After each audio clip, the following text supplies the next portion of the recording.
Welcome back to PGA Coaching live from Kiawah Island, presented by Cadillac. We're talking about all things golf for the everyday golfer. We've got exclusive interviews, insights, and coaching demonstrations from the world's best coaches, the true heroes behind the major champions, to get you excited about developing your own game. Whether you're completely new to the game or a seasoned veteran of the sport, we've got the insights to help take you a step further on your golfing journey, so stay tuned. And we welcome you into our PGA Coaching Live set presented by Cadillac for the second hour of our 2-hour show today, round one of the 2021 PGA Championship. I'm Melanie Collins alongside PGA coach Steve Scott. Steve, I don't think these players could have asked for better conditions for round one. No, I mean, the temperature, it's a very comfortable temperature. I've been wearing this vest all day, and the wind, it's very comfortable. You know, they're not sweating like they maybe did in August back in 2012, and they're out there and ready to go. Yeah, just a light breeze today. There are a team of 20 PGA professionals taking part in this championship. Tell us a little bit about some of these guys and just how special that is. Well, I mean, we've had some of the ones that we've had on already in our set. I mean, Rob Labritz playing in his 8th PGA Championship, low club professional twice, last at Bethpage in 2019.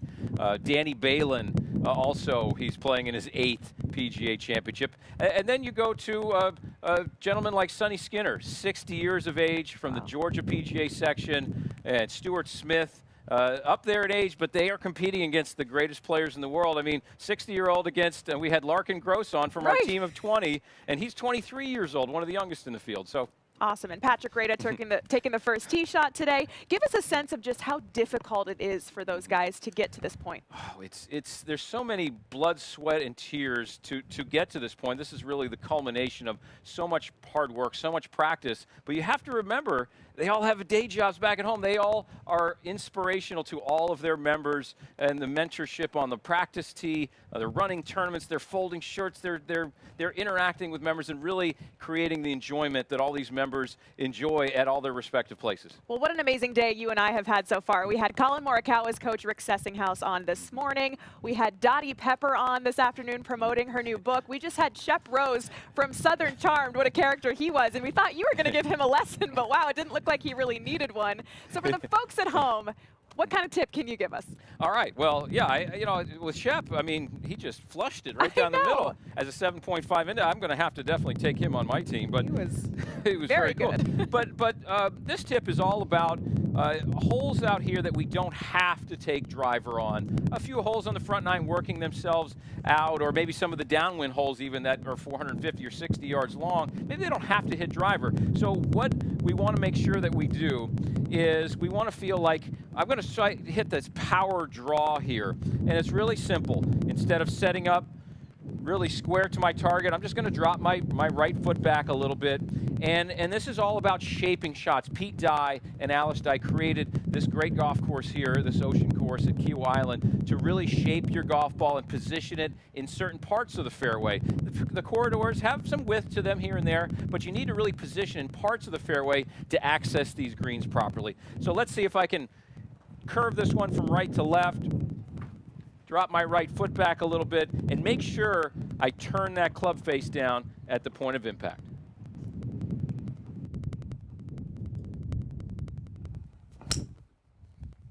Ooh, you almost got that bird. Take it down the right side, turn it over, and press that golf ball. We talked a lot about that. Super important to hit the ball in the center of the club face when you're striking the ball into the wind. Yeah, there'll be a lot of shot shaping taking place this weekend. In the meantime, let's send it out to the range with Scott Walker and Joanna Coe. But first, let's learn a little bit more about Joanna. Most mornings, Joanna Coe is up before dawn. And good to be on the range now with Joanna Coe. And Joe, let's talk a little bit about Jordan Spieth. And what are you seeing from him as he's getting ready for his 1:58 tee time about 45 minutes from now? Well, we know that Jordan's game has looked strong the last few months, so he's made some really good progress with Cameron McCormick lately. I remember him talking in a press conference a bit ago about his strategy of, shallowing the club a little bit earlier in transition so that he doesn't back out of it late. So I see him on the driving range working on his wrist angles a little bit, working on his elbows. So that's a way to shallow that golf club early in transition. When you say working on his elbows, what do you mean? Yeah, just squeezing them a little bit closer together, making sure that the club doesn't get too steep in the backswing. And we're actually seeing that as PGA coach Cameron McCormick is with him. And it's been interesting to watch because that rehearsal is actually going through in his short iron swing. Yes, we've seen it from wedges. Looks like he has a short iron in his hand right now. Cameron McCormick just moved the TrackMan, switching targets right here. But it seems to be working, and it definitely is every club in the bag for him, wedge all the way to driver, working on this specific move to make sure the club is shallow early so he can rotate freely through the golf ball.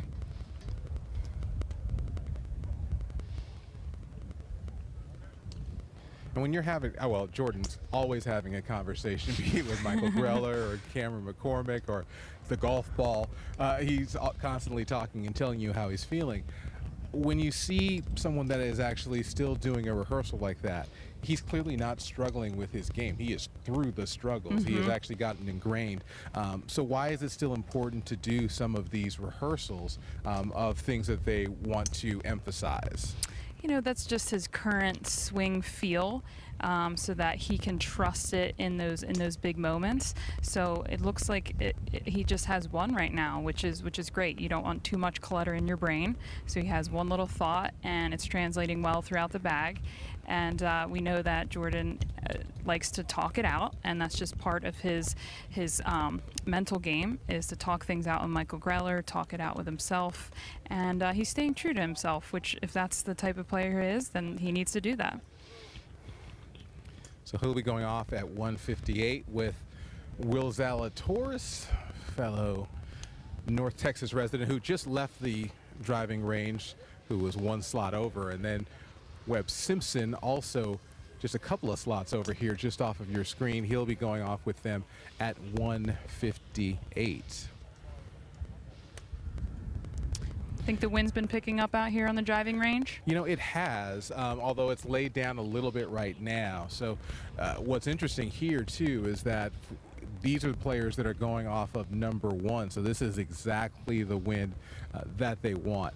We're not at the point of his warm-up where he may be rehearsing a particular shot on the golf course, though. It looks like it's going to be basically the same club and groove in the swing feel.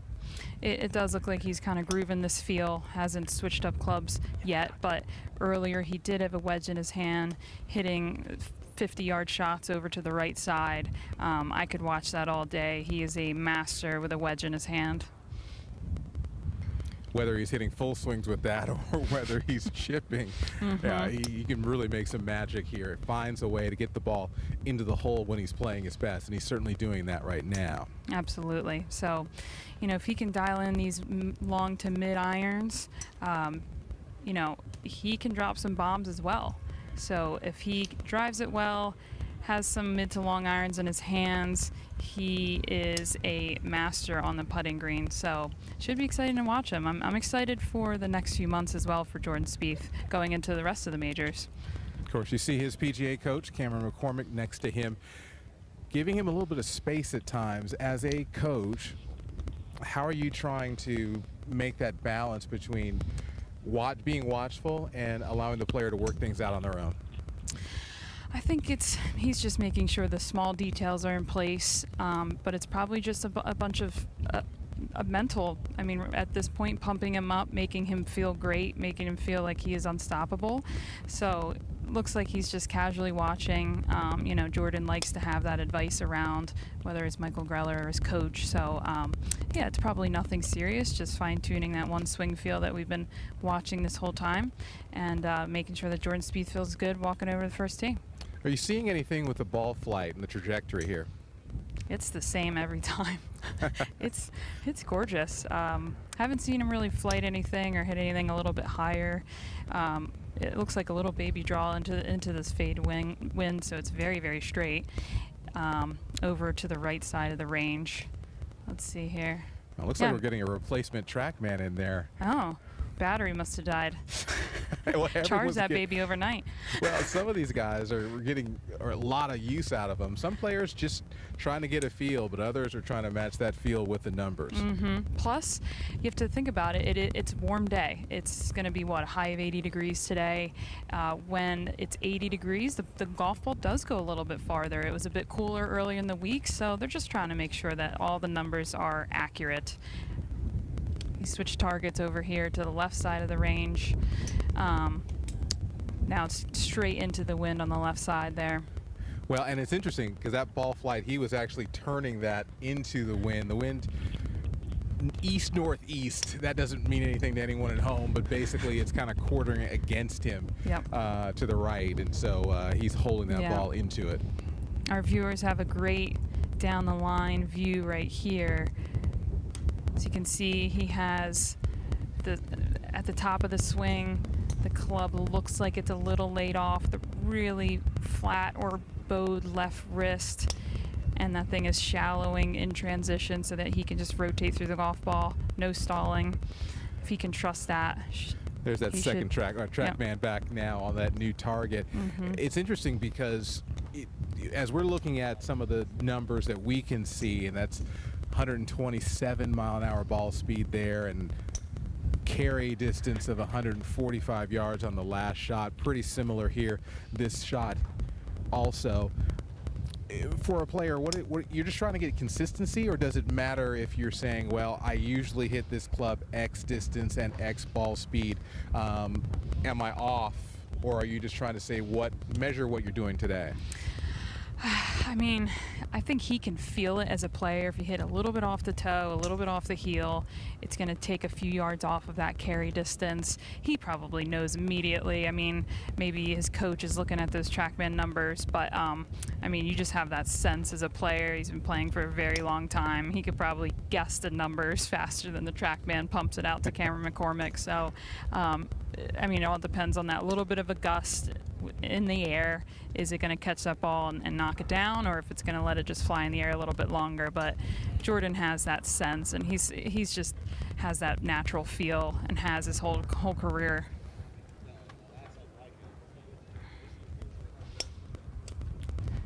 And it was interesting to see that rehearsal then with just one hand before he took that last full string shot. Oh, I didn't see that. Let me see if he does that again.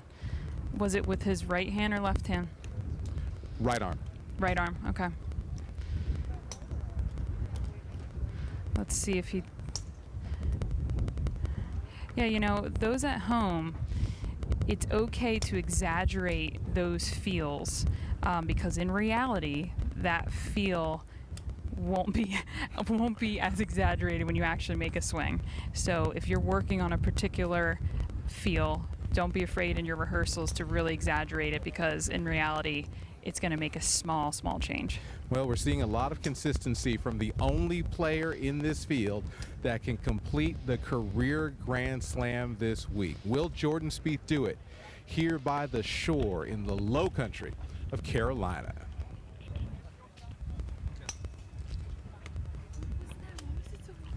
We're back on our set right now. Rich, we've had so many great thoughts about the golf swing, and our PGA coach is here.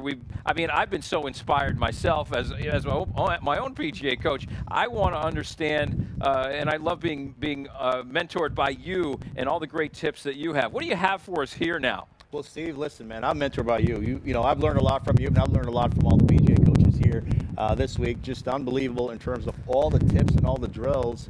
So for the viewers out there, I mean, listen, I think this is a treat, right, to be able to have some really great coaches to demonstrate a lot of good drills. I think this is the greatest thing about what we're doing here. I really harken back to one of my main mentors in the game, PGA Hall of Fame instructor Bob Toski. He played on the tour back in the 1950s, and back then it was all about sharing information, keeping your friends on the tour. I feel like, you know, just being here with you and everybody out there watching, we're sharing so much information amongst everybody out there, you know, PGA professionals, non-PGA professionals, newcomers to the game. we're just learning so much great stuff, and I know you've got another great tip for us right absolutely. Sharing is caring, right, Steve? So definitely, I have, all through the day and the week, we've kind of seen a lot of players flight the golf ball. And I know we've talked about flighting the golf ball with different clubs and making different club selections. But one of the things that I've noticed out there, the players are using the technology wisely, right? So they've got the TrackMan. They're looking at,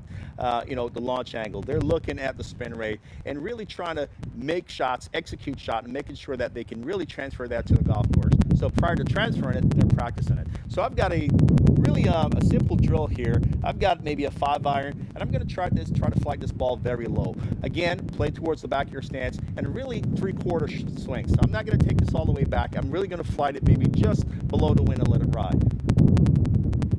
3/4 and flight that golf ball. So I'm not really taking it all the way to the top, just trying to 3/4 and really punch it all the way through.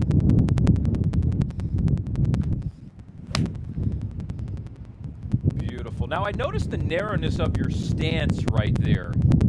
How much does that play into bringing the ball flight down? So I play a narrow stance for that shot because, one, I want to be able to keep the ball closer towards the back of my stance. If I have that wide stance, it's going to probably promote more of a high ball flight for me. It's going to force me to play the ball forward, and I don't want to do that. So the best position to kind of keep that ball position behind you or towards the back of your stance, to keep that stance very narrow, Steve. Great stuff. I love it. We're just learning. We're sharing. Sharing is caring. I love that saying right there. Well, another player and a PGA coach that shares and cares, Stephen Youngner. We're going to go to him. He is right from here at the Kiawah Island Resort.